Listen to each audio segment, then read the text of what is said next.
Okay, finally, all set. Good afternoon. It's always a pleasure to speak in the afternoon because I think it's more informal. And the challenge for me is to keep you awake, so I try to do that with a very interesting presentation. We're going to go back to politics a little. We've had talks on economy and medical ethics. Now back to politics. I hope I can keep you awake. I won't make it very long.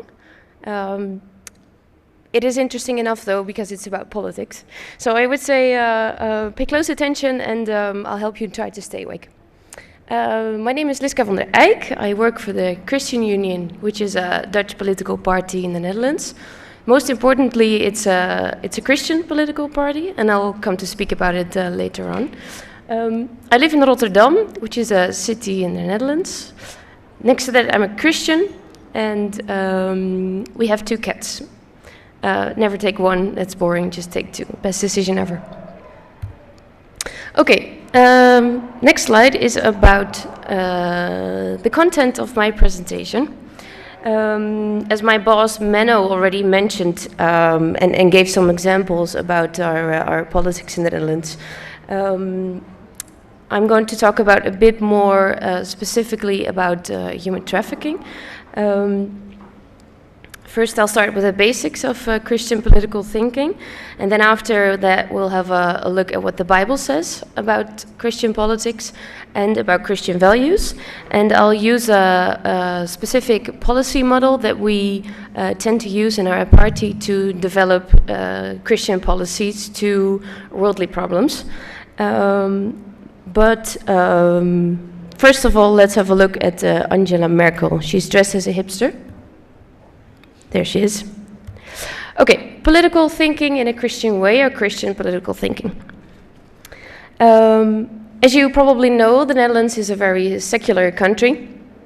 Not many believers.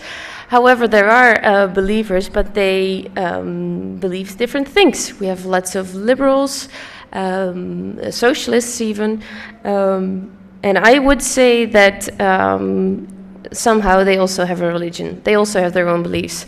So in that sense, if you consider government to be completely neutral, that's not going to happen. Everybody has their convictions, and I think impartially is a must in that sense. As said, there's a mixture in the Netherlands. It's mainly secular, but fortunately enough, our country is also really tolerant. So we as Christians in politics, we do have a place and we are accepted. And sometimes we can even really make the difference. Connected to the difference that we can make is that when we talk about budgets in Parliament, it's also a matter of choice. You can spend your money on building new houses or refurbishing the old ones.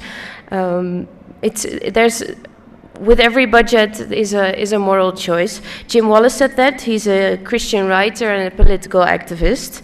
So looking at the budget from a Christian point of view, what's the good thing to do? Shall we build a new road, or should we invest in renewable energy? Those questions already are of a moral that you could consider Christian or non-Christian. So as said, impartiality, better to say, is for us. It's very important, and we're very fortunate to in the Netherlands to be tolerated in the way that we are.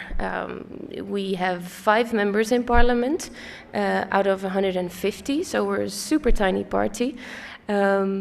But still, sometimes our party is needed by the government to form a majority. So sometimes we can be of importance, and I'll talk right away about, I'll give an example right after. The Bible. Here's just a few examples of Christian politicians, you could say. They weren't specifically elected, but you could consider them to be politicians. If you, let me see, if you look at Joseph, his advice was used in dealing with the crops of the country. He thought about saving up the crops for a part of the crops for years to come.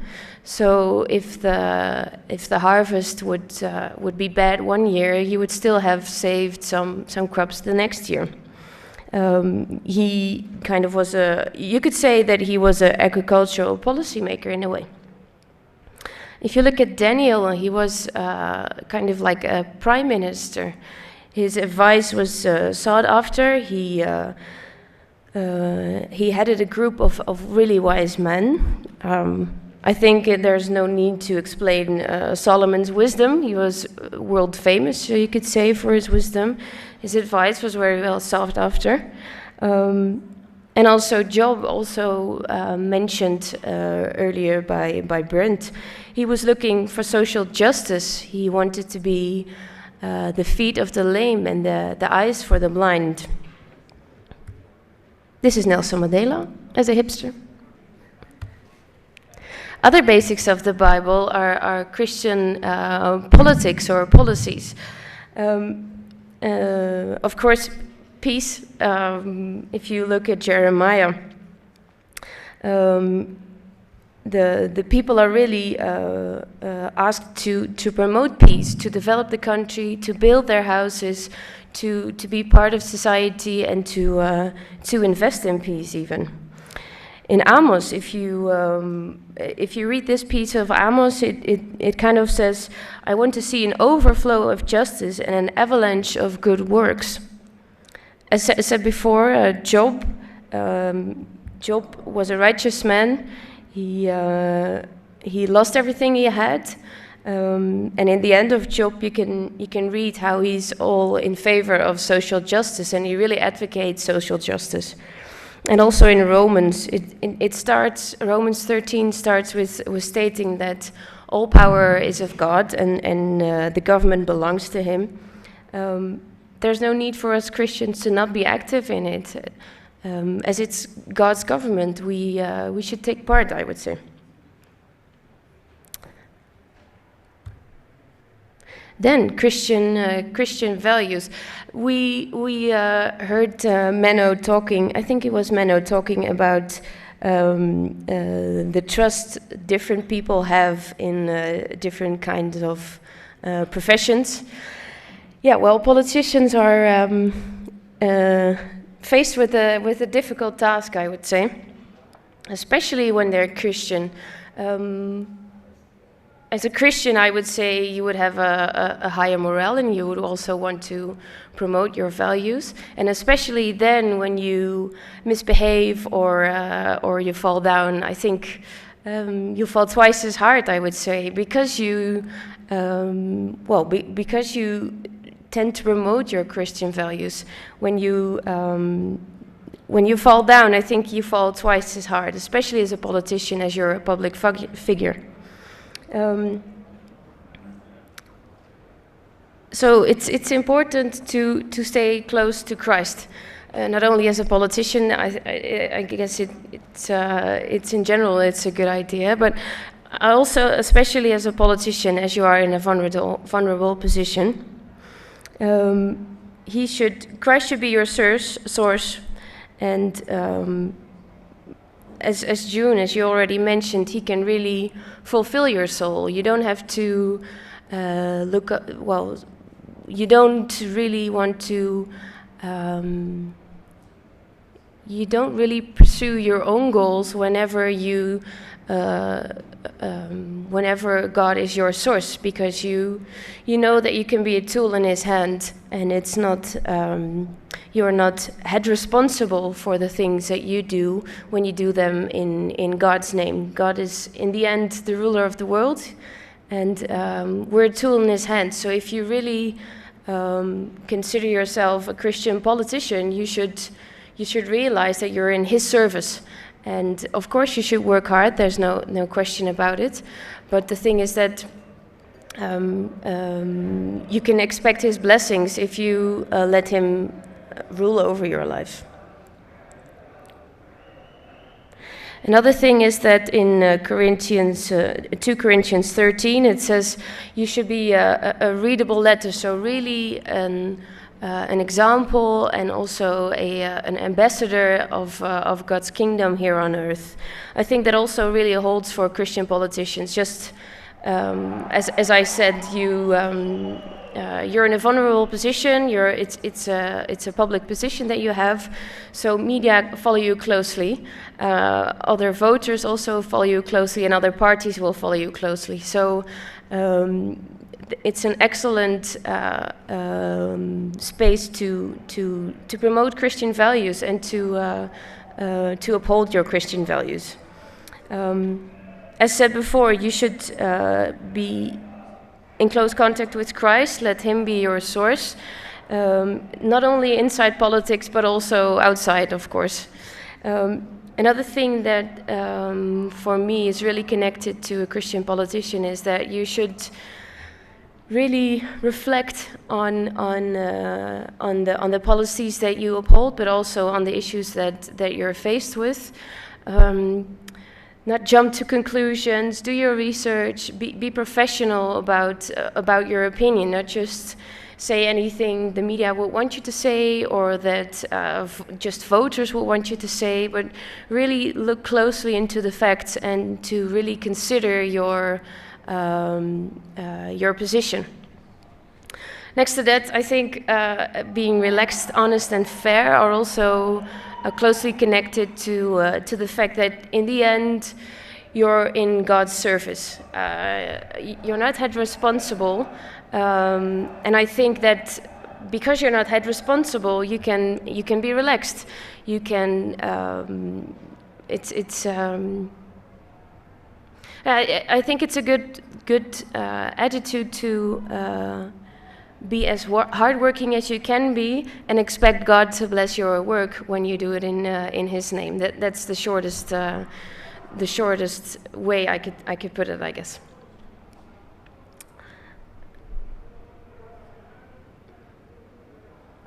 Okay, next slide.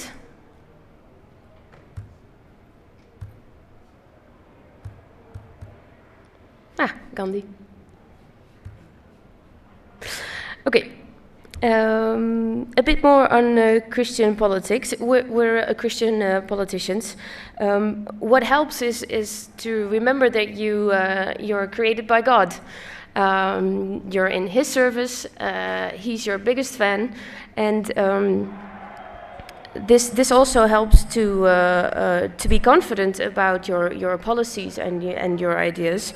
One big thing that we as a Christian party value highly is human dignity.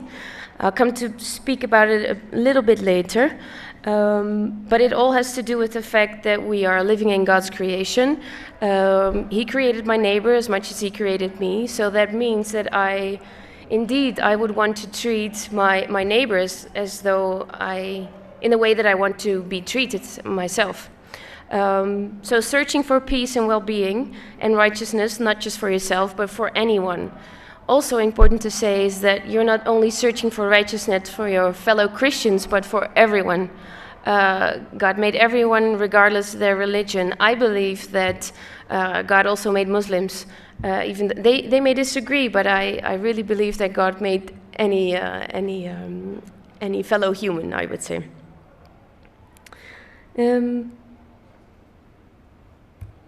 Yeah, here I'll come to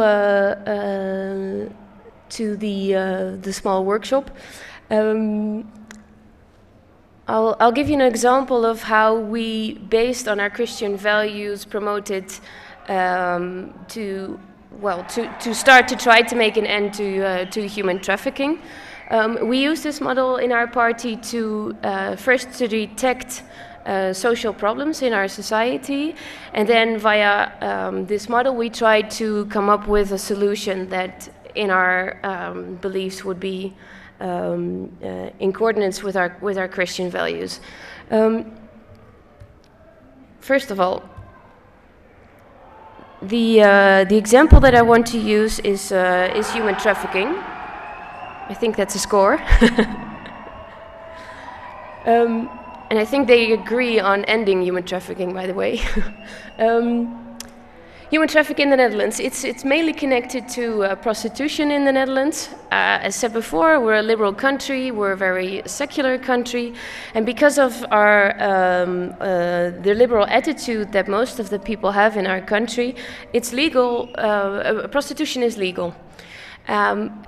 You can imagine that as a Christian party, we wouldn't agree with the fact that it's legal, but we have to face political reality, and we're the minority in Parliament. We only have 5 seats, and we cannot now maintain a majority or obtain a majority for ending prostitution. Closely linked to prostitution is human trafficking. I believe there's no human trafficking if there's no prostitution, there wouldn't be human trafficking. So they are closely interlinked, and because we cannot find a majority now to end prostitution, we should use a different route to tackle human trafficking. We teamed up with a socialist party in the Netherlands, and also with the Green Party and another more mainstream Christian party. And with those parties, we found we have a majority to do the following. The law that we proposed is geared to to punish the client that visits a prostitute. In English, I guess they would say the John. The John is made punishable when he could have known or could have seen or could have suspected that the woman or the man or the sex provider is abused. So whenever he could suspect that there is abuse or that the person is forced to do this work, not the woman or the man or not the prostitute is being held accountable, but the client. The client now can be incarcerated up to 4 years, and for us it's a big victory because it's a beginning of fighting human trafficking. Now, why human trafficking? Well, basically the reality is that we believe Christ is Lord. Therefore, we want to follow Christ. It's a consequence of the fact that we believe that Christ is Lord. We want to follow him. We want to be his disciples.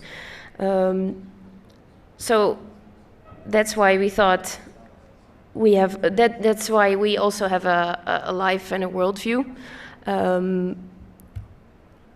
We have a vision for government and society. So we want to tackle social problems that we see in our society. We want to be active as Christians, and that's why we would write a vision document. In this case, we wrote it on human trafficking. In our political problem, it's also written that we value human dignity because we believe that everybody is created by God. Human dignity doesn't really go well with human trafficking. It's obvious that it's super violating all human rights. It's very immoral. There's a lot of abuse, sexual abuse, but also physical abuse, drug abuse. I can't come up with one advantage of human trafficking, basically. The actual position, political position, as I said before, is that, of course, for us it would be ideal to abolish prostitution as a whole, but that's just not realistic in our country currently. So we decided to team up and make coalitions, and also we had to compromise a little. I'm not sure, but I think the compromise in this situation was that we actually wanted to, the client now has to be sure that the sex provider is forced. We thought that it's better if they maybe are sure that the client is violated. But okay, we couldn't get a majority for that idea. The bill was signed last Wednesday, so for us it's really nice that we, as a small party, we can make a beginning to end human trafficking at least.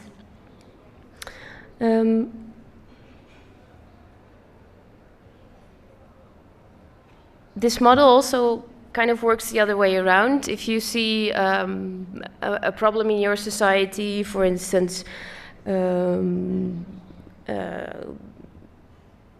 problems with mobility in the city, or drug abuse, well, any social problem that you would encounter in your community or if in your proximity, you can use this model really to step by step develop a solution for such a problem, or at least start to think about the policies for those problems. Let me see. Later on in my talk, I'll end soon. Later on in my talk, you could also, I've put a question for you to think about a problem that you encounter maybe in your building or at work or in any of the communities where you're active.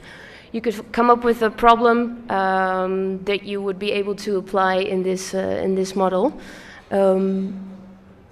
But that's a bit later on. Let me see. So that's what I mean with the two arrows. It works both ways around.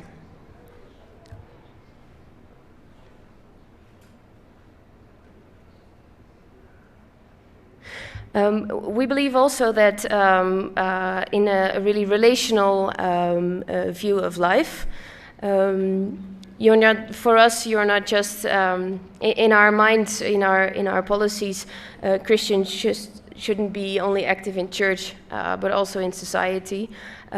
You have a responsibility as a Christian to your neighbor, but also to the creation, to the environment. So, as a political party, even though we are known for our Christianity, we also tend to develop policies about not only about family or pro-life policies, but also about the environment, waste of food, a sustainable economy. So not only the spheres in which you would normally expect Christians to be active, but in all kinds of spheres in policy making. That's what I wanted to show with this particular slide. Okay, almost at the coffee. Here, this is what I mean. In this scheme, you can. We've tried to show that you don't have to be a politician to be active in politics. As said earlier on, you can also be a physician or an advocate or an attorney or in any other position. You can contribute to politics. Actually, I also believe that our politicians, they're not specialists in any kind of field. They need your Christian input. They need your professional input when you're a doctor, when you're a lecturer or a teacher at junior high school. Doesn't matter what profession you have. I believe that you can contribute to Christian politics using your own profession. And that's what I wanted to take you to the coffee with. I guess we'll have coffee after this, right? These are just some talking points for you during your coffee break. As Christy already said, the first word is hi, but you could also ask a question to someone. Hey, do you think that Jesus was a politician? Or connected to Menno's talk, where's my CTO? So where should I become active outside of my church? Think about it. And the last bullet is, you probably know the sentence, but it really appeals to me. I think it's a shame if we have so many Christian professionals who are active in church and not active in our worldly society. it's not because we expect heaven to come that we shouldn't be active in the current world, I guess. Okay, that's it. Thank you.